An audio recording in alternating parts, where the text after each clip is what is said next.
ஆசிய கோப்பையில இரண்டாவது மேட்சா இந்திய அணிக்கும் யுஏஇ அணிக்கும் எளிமையாக போட்டி முடிந்திருக்கிறது தான் சொல்ல முடியும்.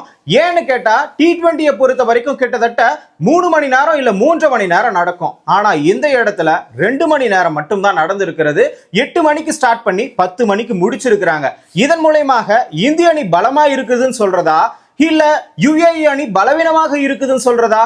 ஆனா இந்த போட்டியை முழுமையா நம்ம பார்க்கும்போது எல்லாமே தெரிஞ்சு போயிடும். ஏன்னா நம்ம டீட்டெயிலா சொல்லும் போது யார் பலமா இருக்கிறா யார் வீக்கா இருக்கிறான்றது தெரிஞ்சிடும். அதே சமயத்துல இந்த இடத்துல டாஸ் வின் பண்ணது யாருன்னு பாத்தீங்கன்னா இந்திய அணி தான். சரி, இங்க பேட்டிங் எடுத்து ஒரு பக்கம் 200-250 ரன்கள் அடிப்பாங்கன்னு பார்த்தா இது யுஏஇ கிரவுண்ட். அதுவும் இல்லாம இந்த இடத்துல ஸ்பின் பவுலிங்க்கு தான் எடுபடும், விக்கெட்டும் அதிகமா விழும். அந்த வகையில தான் மேட்ச் நடந்திருக்கிறது. ஆகையான காரணத்தினாலதான் கம்பீரம் சூரியகுமார் யாதவும் டாஸ் வின் பண்ணா நாம என்ன தேர்வு செய்யணும்னு முன்னாடியே தேர்வு செஞ்சுட்டாங்க போல. அந்த வகையில இந்த இடத்துல ஃபீல்டிங்கை சூஸ் பண்ணி ஒரு பக்கம் ஃபர்ஸ்ட் ஓவர் எப்பொழுதுமே T20ல பும்ரா தான் போட்டிருக்கணும். அப்படி இல்லையா ஸ்பின்னர்ல மிஸ்டரி ஸ்பின்னரா இருக்கக்கூடிய வருண் சக்கரவர்த்தி ஆரம்பிச்சிருக்கலாம். ஆனா யாருமே எதிர்பார்க்காத வகையில கேப்டனா இருக்கும் பொழுதுதான் பாலை எடுத்துக்கிட்டு முதல் ஓவருக்கு வருவாரு ஹார்திக் பாண்டியா. அதே மாதிரி சூரியகுமார் யாதவினுடைய கேப்டன்சிலையும் முதல் ஓவரை எடுத்துட்டு வந்தாரு. எடுத்துட்டு வந்த வேகத்துல அவர் ஏதாவது விக்கெட் எடுப்பாரு, இல்ல மாற்றத்தை உண்டு பண்ணுவாரு, இல்ல தாக்கத்தை ஏற்படுத்துவாருன்னு நினைச்சா எந்த ஒரு தாக்கத்தையும் ஏற்படுத்தாம 10 ரன்களை கொடுத்து ஃபீல்டிங் மிஸ் வேற நிறைய நடந்துச்சுன்னு கூட சொல்லலாம். ஆனா அதையெல்லாம் ஏற்றுக்கொண்டு ஒரு பக்கம் ரன்களை கட்டுப்படுத்தாம விட்டு கொடுத்தாரு. ஆகையினால அந்த ஒரு ஓவரோட கடைசி வரைக்கும் ஓவர் பக்கமே வரல ஹார்திக் பாண்டியா. சரி, எங்கதான்ப்பா விக்கெட் விழுந்துச்சுன்னு கேட்டீங்கன்னா கண்டிப்பா பிள்ளையார் சுழி போட்டு ஆரம்பிக்கக்கூடிய பும்ராவின் கையில் தான் முதல் விக்கெட்டை விழுந்துச்சு.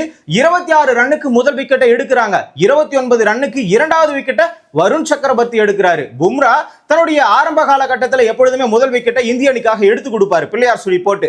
அதே மாதிரி தான் தற்பொழுதும் ஏற்படுத்தி கொடுத்து விட்டு ஒரு பக்கம் 3 ஓவரை வீசி 19 ரன்னை கொடுத்திருக்கிறாரு. இந்த இடத்துல அதிகபட்சமாக ரன்களை கொடுத்தவர் யாருன்னு கேட்டா பும்ராவை தான் சொல்லணும். மற்ற வீரர்கள் எல்லாமே கம்மியா கொடுத்திருக்கிறாங்க. கேட்பதற்கு சிரிப்பாக இருந்தாலும் இதுதான் உண்மை. ஏன்னா அடிச்சதே 57 ரன் மட்டும்தான் யுஏஇ அணி, அதுல 19 ரன் பும்ராவே கொடுத்திருக்கிறாரு. இதனால அவர் தரம் குறைந்த பவுலர்லாம் இல்ல, அந்த சிச்சுவேஷன்ல அவர் அப்படி பண்ணியிருக்கிறாரு. ஆனா முதல் விக்கெட்டை எடுத்து கொடுத்து பிள்ளையார் சுழி போட்டு வைத்தது பும்ரா மட்டும் தான். வழக்கம் போல நாங்கள்லாம் எப்பொழுதுமே முதல் விக்கெட்டை எடுத்துடுறோம்பா, அதுக்கப்புறமா இருக்கக்கூடிய பவுலர்கள் நீங்க எடுத்துக்கோங்கன்னு சொல்ற மாதிரி தான் வருண் சக்கரவர்த்தியும் பும்ராவும் தங்களுடைய விக்கெட், அதாவது முதல் விக்கெட்டை எடுத்து கொடுத்தாங்க. ஏன்னா வருண் சக்கரவர்த்தி அடுத்த ஓவர்லயே ஒரு விக்கெட்டை எடுத்து கொடுத்து ஒரு பக்கம் 29 ரன்னுக்கு 2 விக்கெட்டாக மாறியது. இப்போ இங்கிருந்து என்ன நடக்குதுன்னா யுஏஇ அணியில ஒரு பார்ட்னர்ஷிப்பை அமைக்கிறாங்க. கிட்டத்தட்ட 47 ரன்னுக்கு எடுத்துட்டு போறாங்க. 29ல இருந்து 47 எடுத்துட்டு போறது அசாத்திய நிலையெல்லாம் கிடையாது. ஏதோ ஓரளவுக்கு பரவாயில்லை, இவங்க ஏதோ ஒரு பார்ட்னர்ஷிப்பை போட்டு ரன்னை உயர்த்தி விடுவாங்க, ஒரு 150-170 எடுப்பாங்க. ஏன்னா கேப்டனாக அந்த இடத்துல முகமது வசீம் இருக்கிறாரு. இவர் ஒரு 19 ரன்ல தான் விக்கெட்டையே இழந்தாரு. ஆனா 29 ரன்கள்ல இருந்து 2 விக்கெட் இழந்த உடனே முகமது வசீம் கேப்டனாக உள்ள இருக்கிறதுனால பொறுப்பான ஆட்டத்தை வெளிப்படுத்தி கண்டிப்பா இந்த ரன்னை எப்படியாச்சும் உயர்த்தி எடுத்துட்டு போவாருன்னு நினைச்சா 8 ஓவருக்கு 47 ரன் இருந்தது உண்மைதான். 2 விக்கெட் மட்டும்தான் இழந்திருந்தது. ஆனா அந்த நேரத்துல 9வது ஓவருக்கு வந்தவர் யாருன்னு கேட்டீங்கன்னா மிஸ்டரி ஸ்பின்னர்னு சொல்லுவாங்க, சைனா மேன் பவுலர்னு சொல்லுவாங்க. இப்படி எல்லாம் சொல்றதுக்கான காரணம் என்ன தெரியுமா? ஒரே ஓவர்ல இந்த போட்டியில 3 விக்கெட்டை எடுத்து கொடுத்திருக்கிறாரு ராகுல் சோப்ரா. இவர் என்ன பண்ணிருக்கிறாருன்னா 6 அடிக்க முயன்று இருக்கிறாரு. 6 அடிக்கிற மாதிரி ஒரு தூண்டுற மாதிரி ஒரு பந்தை வீசினது, அதுவும் வந்த உடனே முதல் பந்தை வீசியது இந்த குல்தீப் யாதவ் தான். ஆகையினால லாங்கான் திசையில அடிக்க முற்பட்டவுடன் அந்த இடத்துல சுப்மன் கில்லால் கேட்ச பிடிக்கப்பட்டு ஒரு பக்கம் விக்கெட் ஆயிட்டு வெளியே போயிட்டாரு. அதுக்கப்புறமா முகமது வசீம் வந்து பாத்தீங்கன்னா ஸ்விப் ஷாட் ஆடினாரு. அந்த நேரத்துல LBW விழுந்தது. உடனே எல்லாரும் ரிவ்யூக்கு போனாங்க. எந்த சைட்ல? யுஏஇ அணியில இருந்து தான் போனாங்க. அதுவும் கேப்டனா இருக்கக்கூடிய வசீமே போயிட்டாரு. ஆனா ரிவ்யூ லாஸ்ட் ஆயிடுச்சு. ஏன்னா ஸ்டிக் மேல போயிட்டு பால் பட்ட உடனே அதுவும் விக்கெட்டாக கருதப்பட்டது. அதே மாதிரி குல்தீப் யாதவினுடைய கடைசி பந்துல ஹர்ஷிக் கௌஷிக் என்ற ஒரு பேட்ஸ்மேன் வந்து பாத்தீங்கன்னா போல்டா இருப்பாரு. இதன் மூலமாக ஒரே ஓவர்ல 3 விக்கெட், ஃபர்ஸ்ட் பால்ல விக்கெட், லாஸ்ட் பால்ல விக்கெட், மிடில்ல 4வது பால்லையும் ஒரு விக்கெட், இப்படி 2.1 ஓவர்கள் வீசி 4 விக்கெட் எடுத்திருக்கிறாரு. 7 ரன் மட்டும் தான் விட்டு கொடுத்திருக்கிறாரு. இத்தனைக்கும் 2 ஓவர் மட்டும் தான் 7 ரன் மட்டும் தான் விட்டு கொடுத்திருக்கிறாரு. இது ஒரு அசாத்தியமான நிலை. இது எல்லாருமே பாராட்டக்கூடிய ஒரு விஷயம். இவரை முதல்ல வந்து வெளியே உட்கார வைக்கலான்ற ஒரு எண்ணத்துல இருந்தாங்க. காரணம் என்னன்னா இங்க ஃபாஸ்ட் பவுலிங் எடுப்படுமா இல்ல ஸ்பின் பவுலிங் எடுப்படுமா? ஏன்னா நம்பர் 1 T20 பவுலர் யாரு? பும்ராவுக்கு முன்பாகவே ஹர்ஷித் சிங் இருக்கிறாரு. சோ ஆகையினால அவரை உள்ள எடுத்துட்டு வந்து ஃபாஸ்ட் பவுலர் 2 பேரை வச்சுக்கிட்டு வருண் சக்கரவர்த்தியை மட்டும் உள்ள வச்சுக்கலாம். ஏன்னா இவர் சாம்பியன்ஸ் டிராஃபில ஒரு மிஸ்ட்ரியை உருவாக்குனாரு. இந்த பக்கம் குல்தீப் யாதவ் உருவாக்குனாலும் ஒரு பக்கம் கம்பீரோட தாட் எப்படி இருக்குன்னா, இடையில ஏதாச்சும் ஒரு மேட்ச், அதாவது ரொம்ப கிரிட்டிக்கலா வரக்கூடிய மேட்சுக்கு நம்ம குல்தீப் யாதவை பயன்படுத்தலாம், இல்ல வருண் சக்கரவர்த்தியை பயன்படுத்தலாம்ன்ற ஒரு எண்ணோட்டத்துல இருந்திருக்கலாம். ஆனா இந்த இடத்துல யூஸ் பண்ணதன் மூலமாக இப்ப குல்தீப் யாதவ் ஸ்ட்ராங்கா இந்த துபாய் மண்ணில் விளையாடக்கூடியவராக மாறி இருக்கிறார். அதன் மூலமாக 4 விக்கெட்டை எடுத்திருக்கிறார். இப்போ வருண் சக்கரவர்த்தி 1 விக்கெட், இன்னொரு பக்கம் அக்சார் பட்டேலும் தன்னுடைய பங்கிற்கு 1 விக்கெட், பும்ராவும் 1 விக்கெட். இங்க ஹார்திக் பாண்டியா மட்டும் தான் 10 ரன்களை விட்டு கொடுத்து எந்த ஒரு விக்கெட்டையுமே எடுக்கல. இன்னொரு பக்கம் நாம பெருசா போற்றப்பட வேண்டிய ஒரு வீரர் யாருன்னா, இந்த சென்னை சூப்பர் கிங்ஸினுடைய தலைவராக இருக்கக்கூடிய, அதாவது அதிரடி மன்னனாக இருக்கக்கூடிய சிவம் துபே தான். இவர் ஒரு 3 விக்கெட் எடுத்திருக்கிறாருங்க. யாருமே எதிர்பார்க்கல.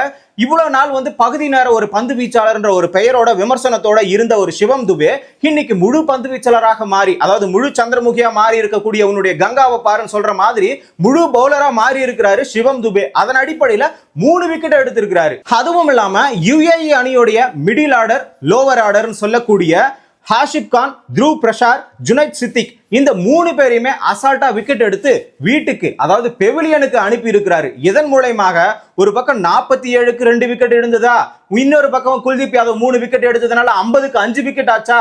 ஆகையின் மூலமாக ஹைதர் அலி கடைசி விக்கெட்டை வந்து குல்தீப் யாதவ் தான் எடுத்திருப்பாரு. இதன் மூலமாக 57 ரன்களுக்கெல்லாம் ஹால் அவுட் ஆகி இருப்பாங்க UAE அணி. ஆனா ஆரம்ப நேரத்துல எல்லாருக்குமே ஒரு குளறுபடி இருந்தது. சஞ்சு சாம்சனை எடுப்பாங்களா, எடுத்து ஓப்பனிங் இறக்குவாங்களா? ஆனா இந்த இடத்துல எல்லாமே மாறி போச்சு. மிடில் ஆர்டர்ல எடுத்துட்டு வந்து சஞ்சு சாம்சனை போட்டு இருக்கிறாங்க. ஓப்பனிங் துணை கேப்டனாக இருக்கக்கூடிய சுப்மன் கில்லை இறக்கிறாங்க. ரைட் அண்ட் லெஃப்ட் காம்பவுண்ட் சொல்லக்கூடிய அளவிற்கு அபிஷேக் சர்மாவும் சுப்மன் கில்லும் ஓப்பனிங் இறங்கி இருக்கிறாங்க. வேற எந்த காரணமும் இருக்க முடியாது. சஞ்சு சாம்சனை இப்ப தூக்கிட்டு போயிட்டு ஜிதேஷ் சர்மாவுக்கு பதிலா அவரை மிடில் ஆர்டர்ல போட்டிருக்காங்க. இது ஏற்றுக்கொள்ளக்கூடியதா இல்லையான்னு தெரியல. ஏன்னா 3 சதம் அடிச்சிருக்கிறாரு T20ல, அதுவும் சவுத் ஆப்பிரிக்கா போன்ற மண்ணில எல்லாம் 2 சதம் அடிச்சிருக்கிறாரு. அதெல்லாம் நோட் பண்ணி பார்க்கும்போது கண்டிப்பா சஞ்சு சாம்சனே ஓப்பனிங் இறங்கலாம், எந்த ஒரு ப்ராப்ளமும் கிடையாது. ஆனா துணை கேப்டனாக, அடுத்த கேப்டனாக வளருவதற்கு சுப்மன் கில்லுக்கு இது ஏதுவாக இருக்கும் என்ற ஒரே காரணத்துக்காக அவரை துணை கேப்டனா போட்டு இந்த இடத்துல ஆட வச்சிருக்காங்க. அதன் அடிப்படையில் பேட்டிங்ல இப்ப எவ்வளவு அடிக்கணும், 58 ரன்கள் மட்டும் தான் அடிக்கணும். ஆனா இந்த ரன்னை எளிமையா 4.3 ஓவர்கள்லாம் அடிச்சு நொறுக்கி இருக்கிறாங்க இந்திய அணி வீரர்கள். அதுலயும் எத்தனை 6 போயிருக்குதுன்னு நினைக்கிறீங்க? 5 6. 5 6னா 30 ரன் அதுவே வந்துருச்சு. கிட்டத்தட்ட பவுண்டரி, அதாவது 4 வந்து பாத்தீங்கன்னா ஒரு 4 4 போயிடுச்சு. அதுவும் ஒரு 16 46 ரன் வந்துருச்சு. இன்னும் ஒரு 16 ரன் எப்படி 10 ரன் எப்படி அடிக்கிறது? ஓடி ஓடி தான் எடுத்திருக்காங்க. அந்த வகையில அபிஷேக் சர்மாவும் கில்லுமே முடிச்சிட்டாங்க. ஆனா கடைசி நேரத்துல சூரியகுமார் யாதவ் கேப்டன் என்ற பொறுப்பில் இருந்து ஒரு பக்கம் 6 அடிச்சு, அதாவது 7 ரன்கள் அடிச்சு மேட்சையே முடிச்சு கொடுத்திருக்கிறாரு.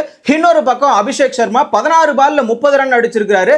3 6 2 4 அடிச்சிருக்காரு. அதே மாதிரி 9 பந்துகள் தான் ஆடி இருக்கிறாரு சுப்மன் கில். 20 ரன் எடுத்திருக்காருங்க.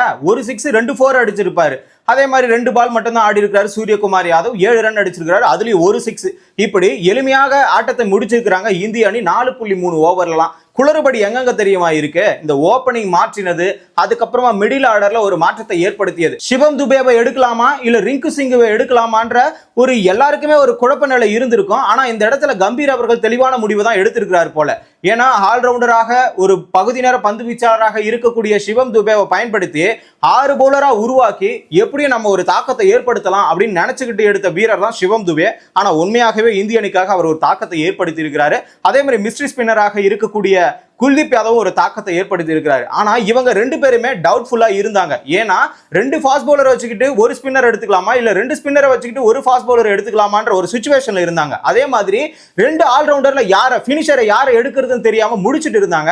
ஆனா பினிஷராக பேட்ஸ்மேனாக மட்டும் இருக்கக்கூடிய ரிங்கு சிங்கை தவிர்த்து விட்டு பவுலராக இருக்கக்கூடிய சிவம் துபேவை செலக்ட் பண்ணதும் இந்த இடத்துல ஆதாயமாக தான் இருந்திருக்குதுன்னு சொல்ல முடியும். அந்த வகையில இந்திய அணியினுடைய ஒட்டுமொத்த பர்ஃபார்மன்ஸ் எப்படி இருந்ததுன்னு சொல்லிட்டு கமெண்ட்ல சொல்லுங்க. கிரிக்கெட் நிகழ்வுகளை தொடர்ந்து தெரிஞ்சுக்கணுமா? தமிழரசன் பாரிவளர் சேனலை சப்ஸ்கிரைப் பண்ணிக்கோங்க.